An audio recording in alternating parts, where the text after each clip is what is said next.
నమస్తే అండి. భగవద్గీత 4వ అధ్యాయము 14వ శ్లోకము గురించినటువంటి వివరణ. నన్ను ప్రభావితము చేయు కర్మ ఏదీ లేదు, నేను ఎట్టి కర్మ ఫలములను వాంఛించను.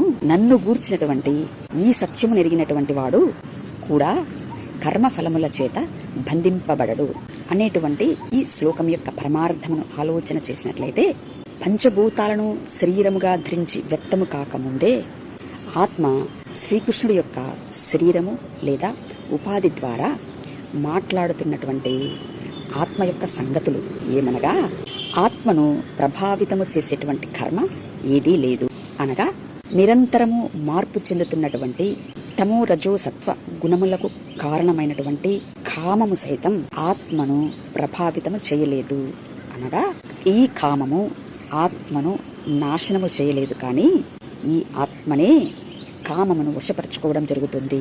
ఇట్టి దేవుని ప్రణాళిక ఏ విధముగా ఎవడి యందు నెరవేర్చబడుతుందో అర్థమైనటువంటి వారికి సత్యమును గ్రహించినటువంటి వారై ఉంటారు. కాబట్టి వారిని కూడా ఇట్టి ఏ కర్మలు బంధించవు అనేటువంటి ఈ శ్లోకంలోని పరమార్థము ఒక్క మాటలో చెప్పాలంటే, గుణాతీతము నాశనరహితము అయినటువంటి జీవుడు ఎవడైతే ఉన్నాడో ఆ జీవుడిని అనగా అట్టి ఆచార్యుడిని మానవుడు కన్నప్పుడు అనగా దర్శించినప్పుడు దేవుని యొక్క సంపూర్ణత అంతా ఏ వ్యక్తి యందు పరిపూర్ణమయ్యిందో గ్రహించగలిగినటువంటి వారై ఆ వ్యక్తిని కూర్చున్నటువంటి మాటను విశ్వాసముతో శ్రవణ మనన నిధిధ్యాస చేయడం ద్వారా ఆత్మసాక్షాత్కారం కలుగుతుంది అని వారు ప్రకటిస్తూ, ఆ వ్యక్తి యొక్క అనగా గుణాతీతము నాశనరహితము అనగా మృత్యువుకే మృత్యువై మృత్యువును జయించి మృతులలో నుండి మహిమకు పునరుద్ధానమైనటువంటి జీవుడు ఎవడో వాడిని గ్రహించి వాడి ద్వారా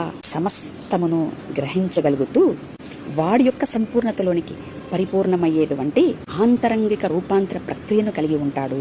కనుక ఇట్టివారికి ఈ లోక సంబంధమైనటువంటి కర్మలు ఏవి అంటవు అనేటువంటిదే ఈ శ్లోకం యొక్క సారాంశమై ఉండగా, భరతశ్రేష్ఠులారా, గుణాతీతము నాశరహితము అయినటువంటి జీవుడు క్రీస్తే అని క్రీస్తును కలిగినటువంటి మేము అనుభవపూర్వకముగా ఆత్మ యొక్క పరిపూర్ణత అంతా క్రీస్తునందు నెరవేర్చబడింది అని, క్రీస్తు అనేటువంటి ఆచార్యుడి యందే సమస్తము కలిగి ఉన్నది అని క్రీస్తును ప్రకటిస్తున్న మేము ఈ శ్లోకమునకు చెప్తున్నటువంటి పరమార్థమును ఒకసారి నిదానముగా ఆలోచన చేయగలరు అని మనవి. Thank you. నమస్తే.